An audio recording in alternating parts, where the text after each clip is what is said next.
எங்கேயோ ஒரு ஒரு சிவப்பு சிந்தனை வந்துக்கிட்டே இருக்கும். தரியுடன் அப்படின்னு ஒரு நாவல்.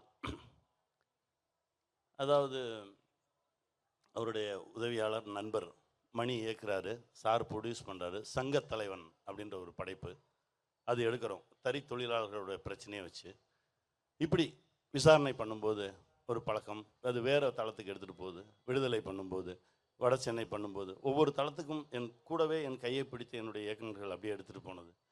அப்போது ஒரு நாள் காவல் கோட்டம் படிக்கிறேன்.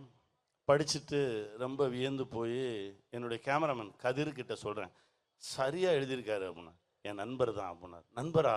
அவரை இன்ட்ரடியூஸ் பண்ணி வையா அப்படின்னா. அவருடைய அறிமுகத்தின் பேரில் சகோதரரை சந்திக்கிறேன்.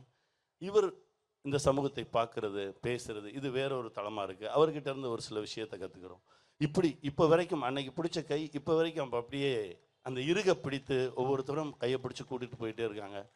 எங்கள் துறையில் இருக்க ஒவ்வொரு டைரக்டர்ஸை பார்க்கும்போது ரொம்ப சந்தோஷமாக இருக்கும். ராஜமுருகன் பார்க்கும்போது ரொம்ப மகிழ்ச்சியாக இருக்கும். லெனின் பாரதி பார்க்கும்போது ரொம்ப மகிழ்ச்சியாக இருக்கும்.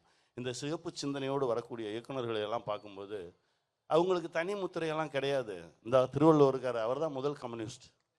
அதுக்கு முன்னாடி எத்தனை வருஷம் ஆச்சுன்னே தெரியாது. திருமூலர், ஒன்றே குலமும் ஒருவனே தேவனும் நன்றே நினைமின் நமனே இல்லைன்னு எழுதினார் திருமூலர். திருமூலர் எப்போ எழுதினாருன்னு யாருக்குமே எப்போ வரைக்கும் தெரியாது. அவர் தான் முதல் கம்யூனிஸ்ட் என்ன கேட்டா.